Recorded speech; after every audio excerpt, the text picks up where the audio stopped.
Thank you for tuning into Seriously Podcast. You can find us on iTunes, SoundCloud, Stitcher, and Google Play as Seriously Podcast, as well as the Indie Creative Network. Please like, rate, review, and subscribe, and tell a friend to tell a friend to tell another friend to follow us on all social networks at Seriously Podcast. Thanks again for tuning in and enjoy the show. If you want the tea, come get it seriously. Talking about your favorite web series. All right, here on Seriously. Just relax.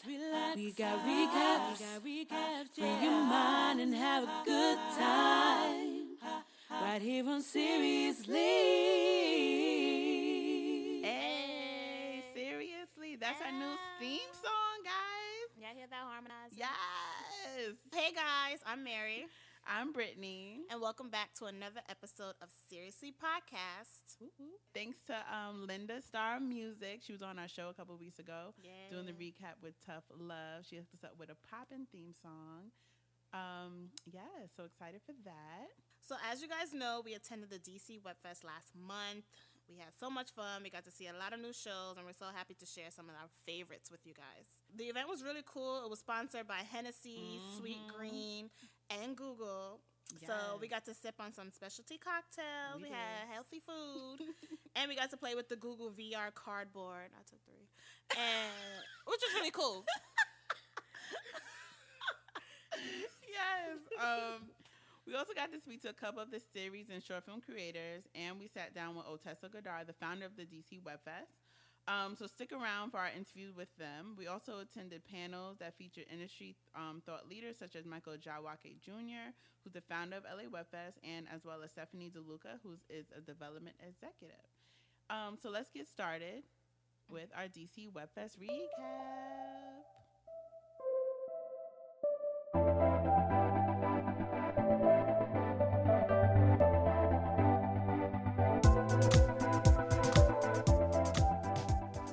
Show that we're going to talk about is Fett und Fett. It's a German web series, guys. Oh, yeah. But it's translated to Fat and Fat.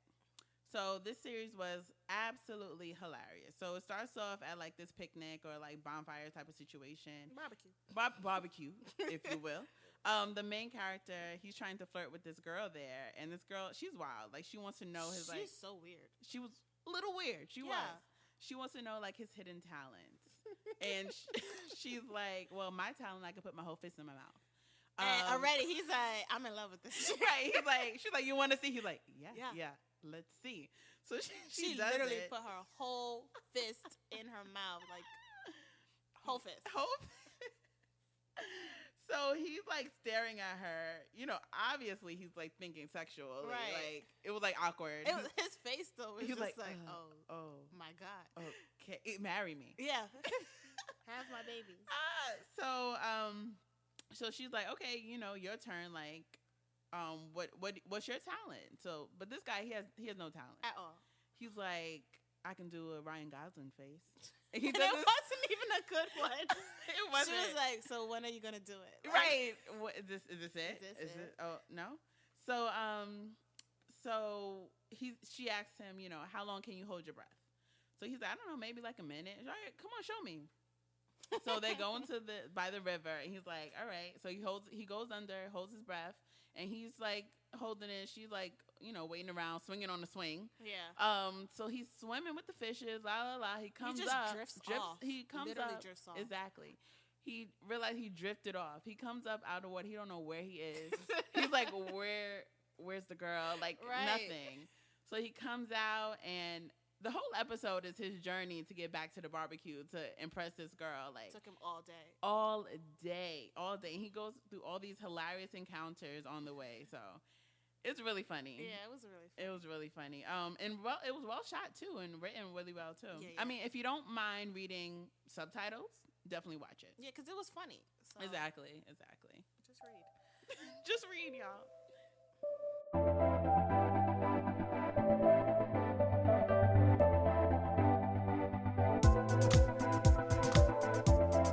Okay, so the next show that we saw was called Fast Packed Freetown. It follows Joe Dunlop. She's an aid worker / fashion blogger. She lives in Sierra Leone, and she peels back the colorful layers of an unlikely fashion hotspot and looks at how creativity and self-expression have the power to transcend circumstances. So in the episode we got to see, we meet this African woman named Miriam. She's a single mom. She works at a bar, and she supports her whole family. But she's also a shopaholic. Yes. So she frequents an area called the Junks, which is a secondhand market made up of the world's like clothing rejects. So the clothes that no one in the world wants, they ship it all to this area, and people just like shop through it. Yeah. Like piles. Yeah, piles. Junk. Yeah. So Miriam, like, she don't, like, you rarely see her in the same outfit twice. That's how good she is. Yeah, at, she's like, no. shifting through all this junk. She customizes, she reinvents, she changes things up with different accessories, and she has a revolving door of weaves that she gets done like every second Saturday. So not only is she supporting her entire household, I think she said like it was her son, her sister, her sister's son, as her sister's kids as well. Yeah. She's the only one that works in that household, but she still is able to, like, Mama had looks. Okay, you never gonna catch her saw her slipping with the same at outfit all. at all. At So all. that was really, really cool to see that, like, she's able to create such really, really cool eclectic looks. Yeah. And she's, like, not spending that much money at all. So, Because she know how to mix and match. right, she know what she's doing. So that was really cool.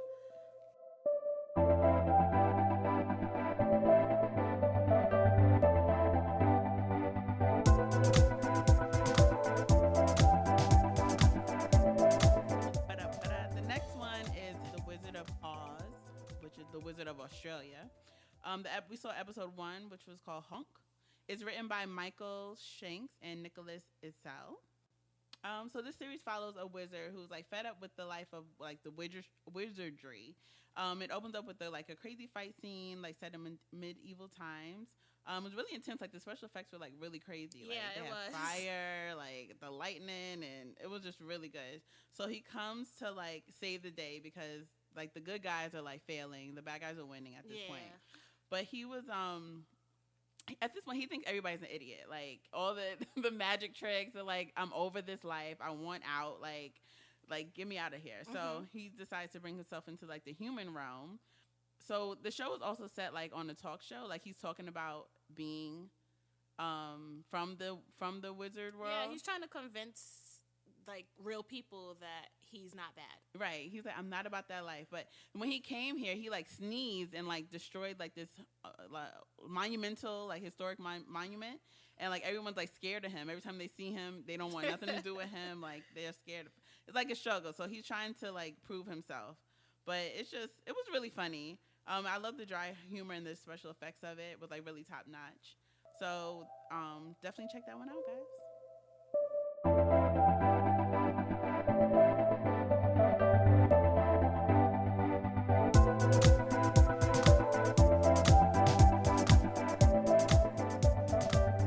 We also spoke with Brandon Russell. Yes. He's an award-winning independent filmmaker and director of the web series The Beaten Path, Walk of Shame. We sat and spoke to him about his series. It didn't show at the Web Fest, but It showed at last year's. so he came to support. All right, so we have Brandon Russell with us. Yes. So tell us about your show that you have, the web series that you have. The name of the web series is The Beaten Path, Walk of Shame. It's a series about a fashion intern and an underground DJ, and they have a crazy night in the city. Ooh, that sounds fun. So we called it a visual mixtape. Basically, it's got a lot of really cool music. Like we focus on working with independent musicians, like a lot of folks. Okay. These have been like SoundCloud musicians and stuff Yeah. like that. It's kind of part of the mission of our production company. We like to promote music and stuff like that. So Okay. every episode features like an artist and different types of music, and it's a lot of fun. Nice. It's the second season, or? So we just wrapped the first season. We're looking to start the second season now.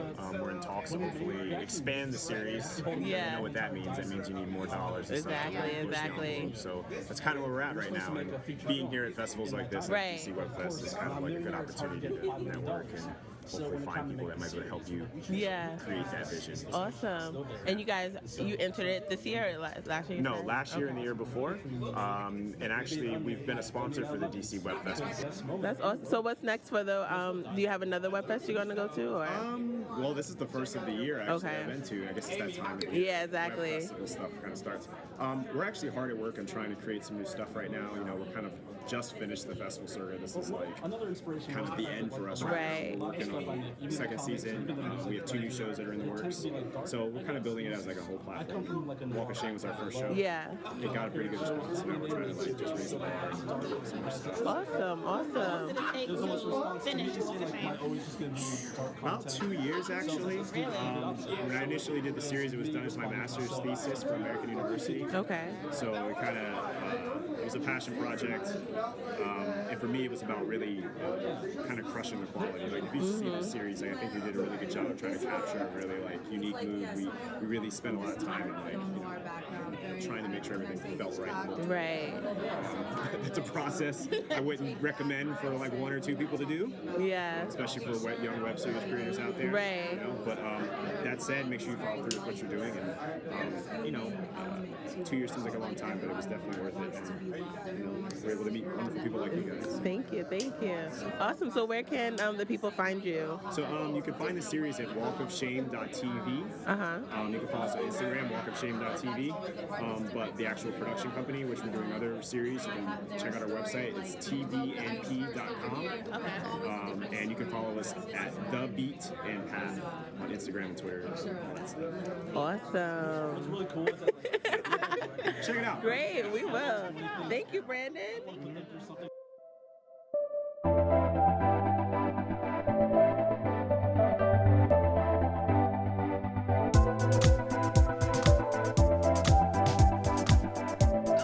Okay, so the next show was called Attack Art, and it follows this girl named Bellamy. She's an idealistic artist. She discovers that her diabolical grandmother is stealing her work and selling it online. So she tries to speak to her grandmother about it. Like, she finally has the courage to go to her grandmother's house and like ask her to stop selling her stuff online. Right. So, but the grandma was acting like she didn't know what the hell she was She talking don't know. about. Like, oh, what do you mean, sweetie? She What was are like you so talking about? prissy about it. Yes. But she was throwing so much shade at her So own much, granddaughter. So much. She was like, "Listen, you little bitch. She did. Don't come to my house accusing me of read things." her. She read her. And the girl was shook. She didn't know what to say because this is your grandmother. Like, Yeah. what can you really say to Right. her? So the whole time she's like trying to convince her, like trying to make her grandmother admit that she's stealing her artwork that she worked so hard on, and she's not even making money off of it. No. Her the grandma takes it and like puts it on T-shirts. Etsy. And, She got on an Etsy. Etsy Yeah, she shop. got an Etsy shop, and it was crazy. But I like how this was shot too. It was like Yeah. really, really colorful. Yeah, it was. Yeah.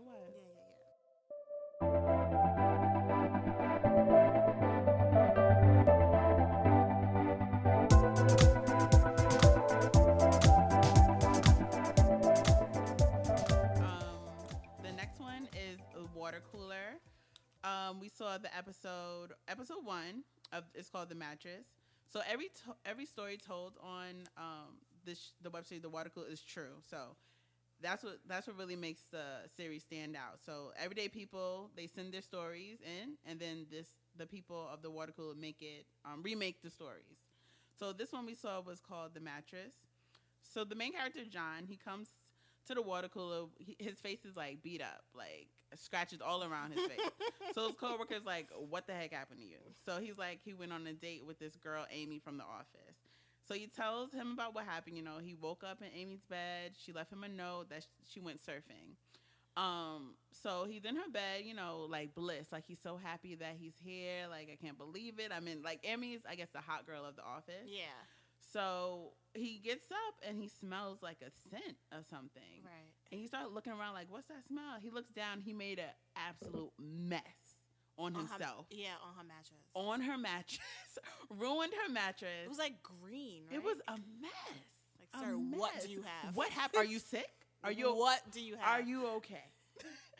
So he comes with this what he thought was a great idea to throw the mattress out the window and put it in the dumpster Across the street. So he's running around with this mattress. Then he goes to buy a new one. He's running up and down the street with this mattress over his head, trips and falls, scrapes up his face, and he's on the ground with the mattress on top of him. And who pulls up? Amy. She's like, what's going on? So he can't even explain anything at this point. What do you say to that? What can you possibly say? You're outside my house with a mattress. What? So all he said was,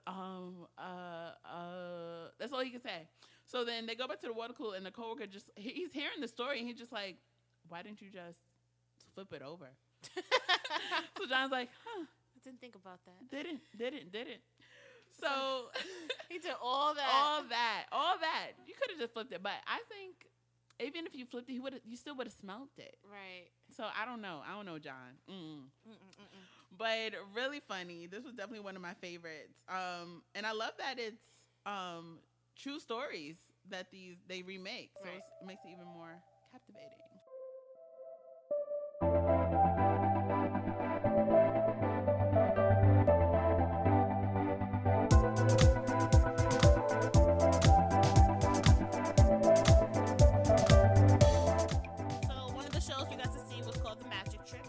Got to sit and talk with the creator, Joe Carabeo.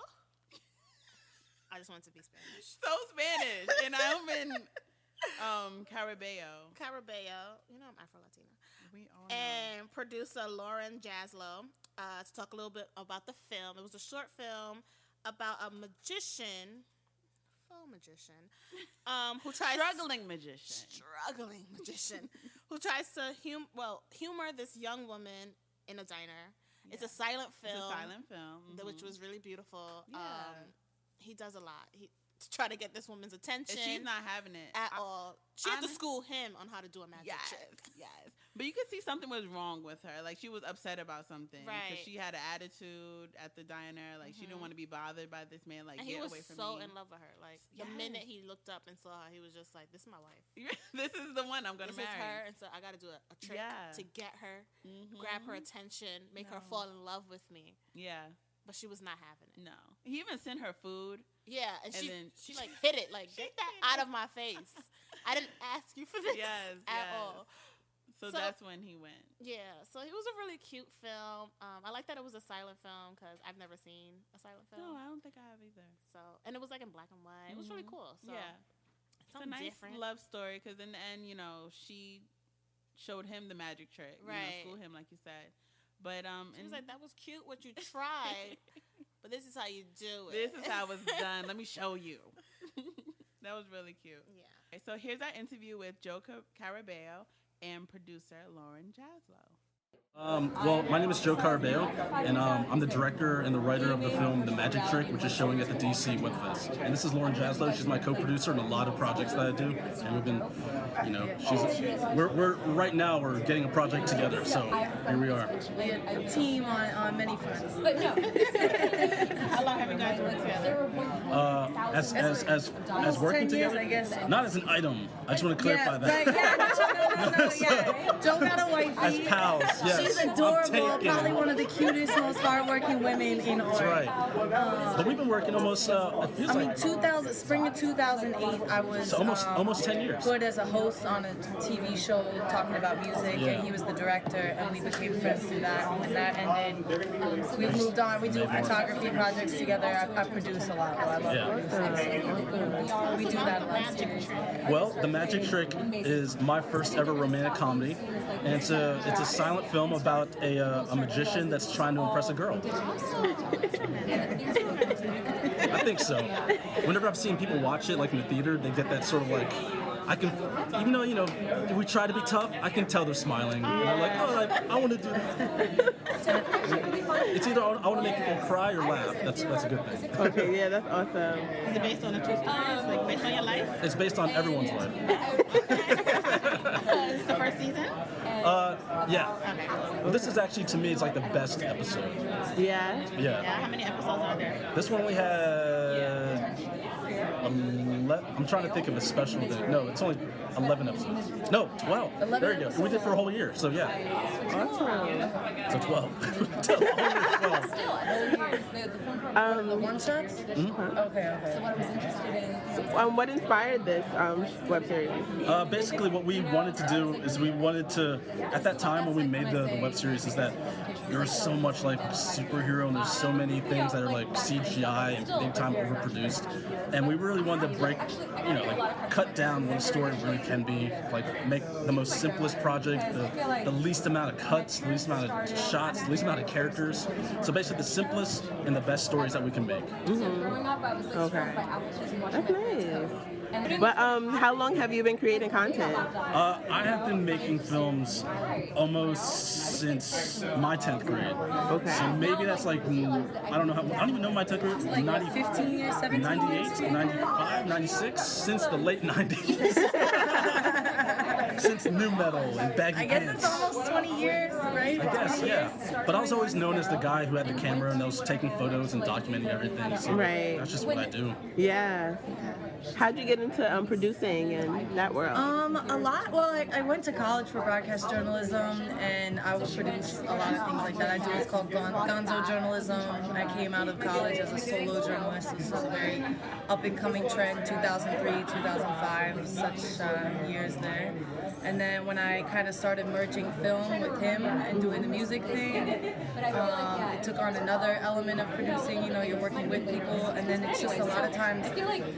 At this point, it's like if he creates a script and I like it, I'm like, and I visualize something in my head. I've done this with other people I've made films with too. It's just like I know I start seeing how to put it together, and so I'm just instantly like, hey, you want to go check out this with me and see if it'll work for the film? And it just once you get that ball rolling, it's like you start. It's like braiding. It's like you just weave in all the pieces, and then She has a bigger fan base than I do, so it's okay.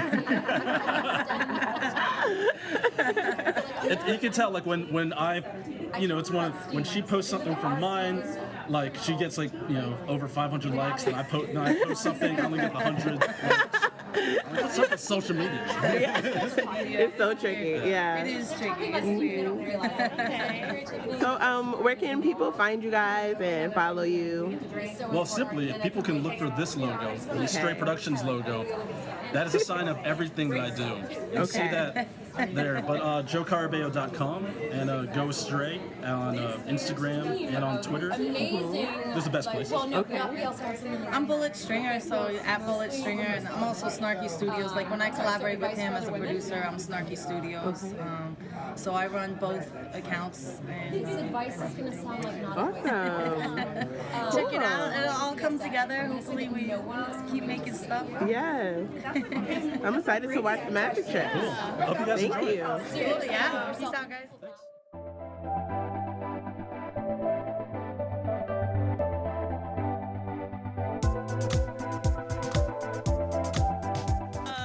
So the next one we saw was called The Messy Truth. It follows political analyst Van Jones. He visits Gettysburg, Pennsylvania, days before the presidential election to speak honestly with Trump supporters, Clinton supporters, and the undecided voters. So in this episode, he met with the family of Trump supporters, and he had an open dialogue with them about their opinion on both candidates. And these people made no sense. At all. I was just like, so real. why are you voting for him again? Right. Like he what? would say all the things, Trump is doing wrong or Right. whatever, and they were like, yeah, but I'm still gonna vote for him. Right, because Clinton did this. Right. Like what? What? So you don't really know why you're voting for this. No. At all. Their arguments didn't really seem. Yeah, and then one woman, she got so emotional. She said that, she lost her best friend over this because her best friend found out that she was a Trump supporter over Facebook. And she was like crying. And Van was just looking at her like, girl, there are bigger problems in the world. Cut it out. Yeah. I mean, this was a good one though. Yeah, it this was very a good one. Like, he was dropping gems. He was really telling them, like, think about what this man has done. Mm-hmm. Why are you still choosing to support him? Yeah. And their hate for Hillary Clinton was so strong that they were just like, we're just gonna go with Trump. Right. That's exactly how it felt because none of their excuses or Right. explanations made sense. Made any sense. Mm-mm.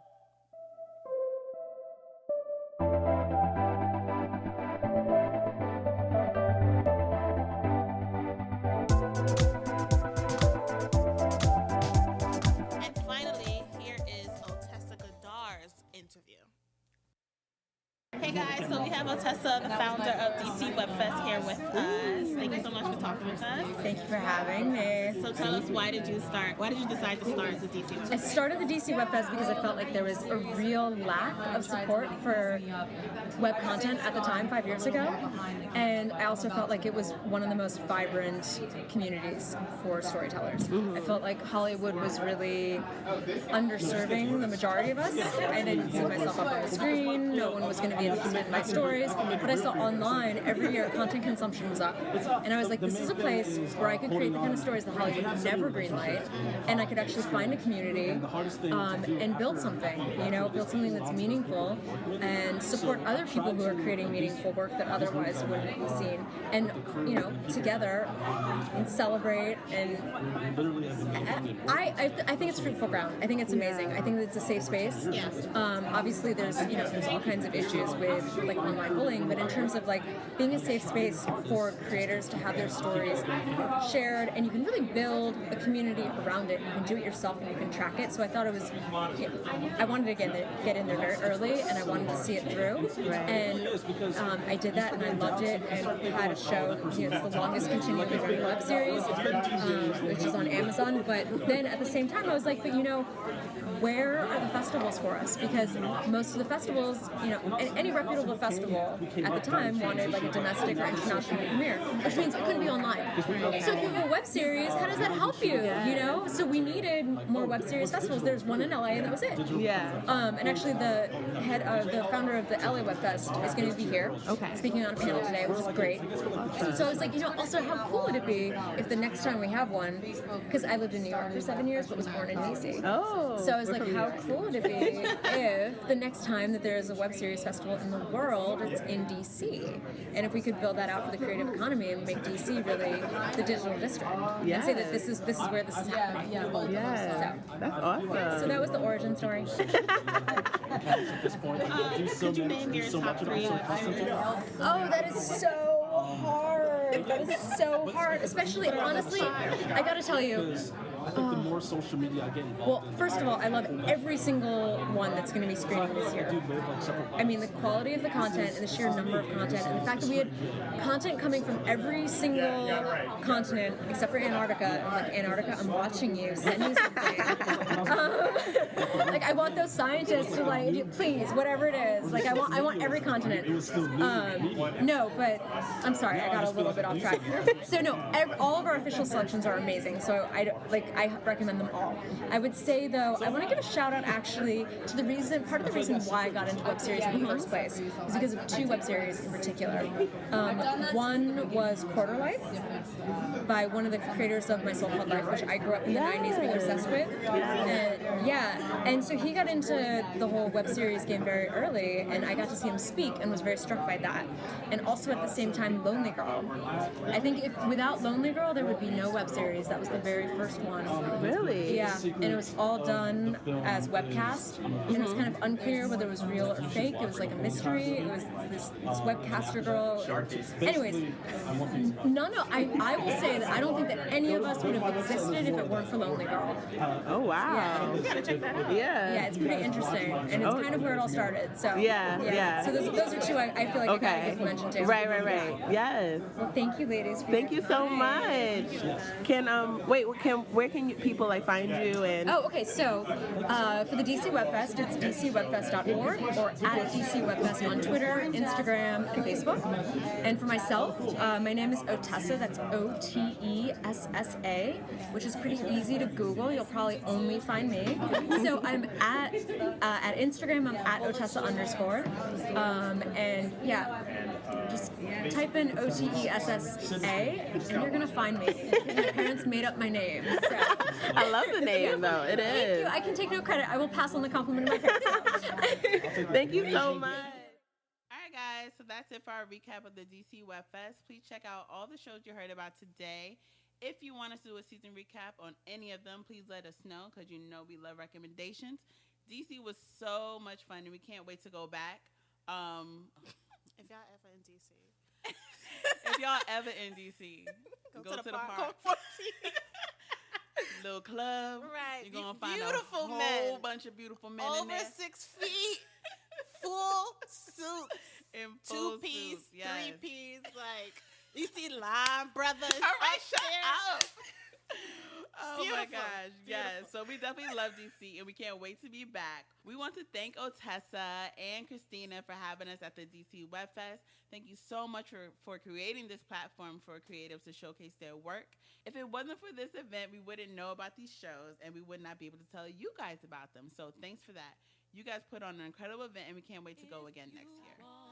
As always, don't forget to subscribe to Seriously Podcast on iTunes and like or comment on SoundCloud. Show your girl some love. You can follow us at Seriously Podcast on Instagram, Twitter, Facebook, and Snapchat for some behind-the-scenes fun.